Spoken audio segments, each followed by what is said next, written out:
Greetings and welcome to another Lessons with Odin. Today I'm doing some more resin stuff today, and I'm going to go over my impressions of amazing casting resin from the Allumilite Corporation. They do a lot of casting products, and this is a two-part resin. This is a urethane resin, which is much different from epoxy or polyester in the sense of its flexibility.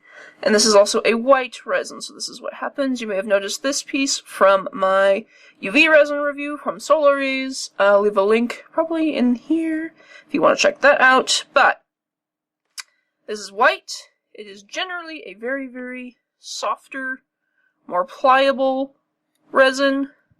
And I only use it for backing because I only need a thin layer of it, and it's very, very easy and quick, and I don't have to wait a full day. But you can kind of see this is fully cured, and a thin layer is very, very flexible and bendy. So if you have applications that require that, it's pretty useful. But as a full casting piece, you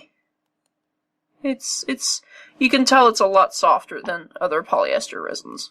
So for this, you will need your kit. It's a 1-to-1 ratio, if I had not already mentioned that, with a 10-minute cure. Now, because of this, that means this gets very hot very quickly. It's an exothermic reaction. And the way this works is really, really quickly. I scared the shit out of myself the first time I did this because I held up the cup and I'm like, holy shit, that's hot. Put the cup down.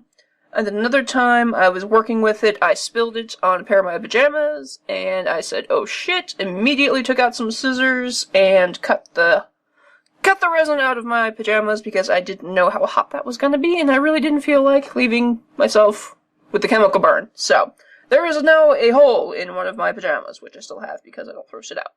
But yes, so be careful. And it doesn't have an odor, but that also does not mean it's off-gassing. With such a quick reaction like that, there's going to be something toxic in there, so definitely work in a well-ventilated room. But mixing this is simple.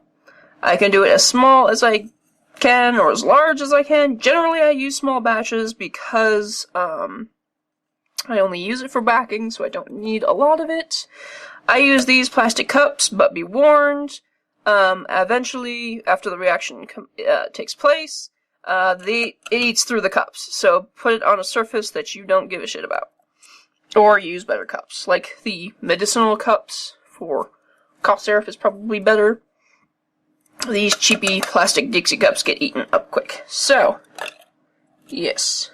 You have a clear compound and a yellow compound, and mine is kind of getting bad.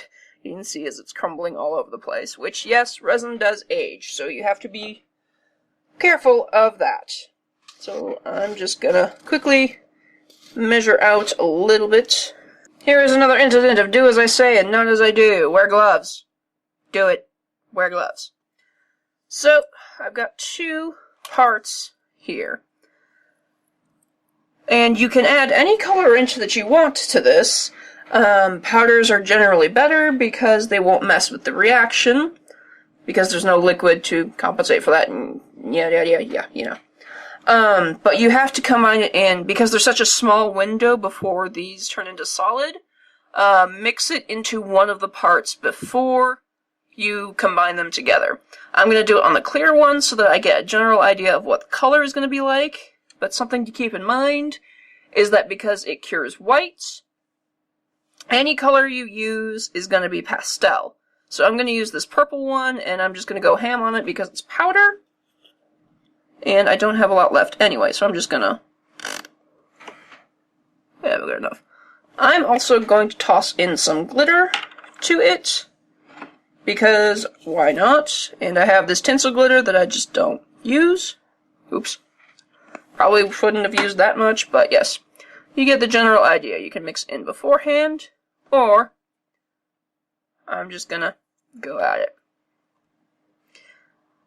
You don't have to mix too much, because it's gonna combine pretty quickly, and it'll turn from the yellow color that was in this one to a clear. And you can kind of see in that, but I'm just gonna combine until I have my pigments in place.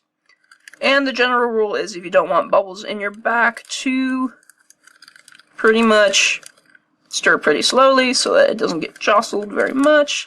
But this is a very liquidy, very viscous one, so if you are going to put backings on them, I recommend them to still be in the mold, because this is a very, very loose, very liquidy resin to work with. So, either that or use something like a syringe to make it like a disposable syringe, because you're not going to get it back when this thing cures. But yes, a disposable syringe to distribute the resin in very, very small quantities if you want to dome the back. And yep, that's what I've got. Actually, might want more glitter in that. But you have a very, very short window of mixing time. So you obviously can't really use this as, like, inclusions or anything, but it's white, so you really wouldn't put inclusions in it. It's already starting to get warm in my hands right now, so that gives me an indicator that it is about ready to explode. So I'm going to pour it in my molds.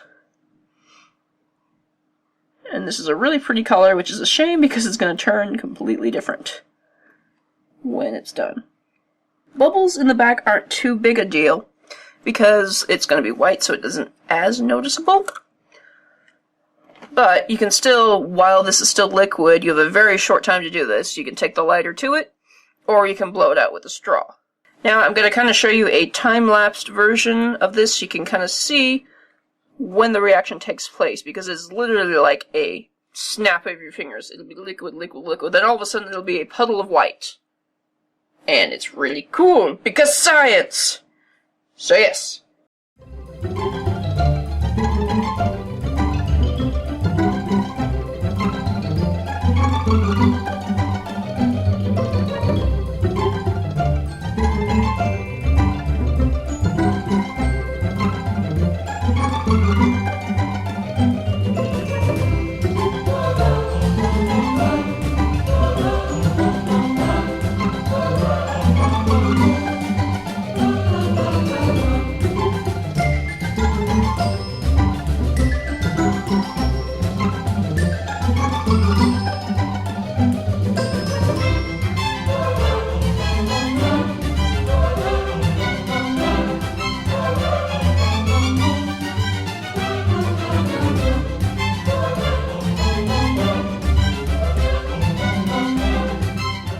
Okay, so this is the cure. I have let it cool down completely because if it is a little bit warm, it still might be a little squidgy and it won't pry apart from the mold very nicely. And you can see it turned from that electric purple to a nice lumpy space princess color. And I've got some bubbles because I was too lazy to take care of them. So we're going to go pop them out and see what we've got. Boop. You can see, that is what we ended up with. Some of the glitter's just kind of chilling out. Now, because it cures so quickly, the glitter is able to disperse throughout the entire piece better, instead of just, like, mostly on the bottom. You can kind of see at the side how it's a little bit there, so that's something to consider, but ultimately, yes, that is how I do my backings on my resin pieces, using Allumilite. Amazing, I forgot what it was, the box is there. But anyway, that is how I do. Let me know if you guys have tried this type of resin before and what your impressions are of it. If you're interested in more of a complete tutorial, I have a PDF version in my Craftsy shop that covers quite a bit. It's a very huge 30-page document that I wrote up and put diagrams and pictures and lots of joyous things. So yes, feel free to check that out. I'll leave that in the description below. And yes, I think that'll do it from me. Thank you guys so much for joining me. Let me know if there's any sort of other tutorials you'd like me to do, any sort of resin things you'd want me to do, because I love doing resin. Yes. And of course, if there's anything I need to be trying out right now, feel free to leave me a comment down below, and I will see you next time.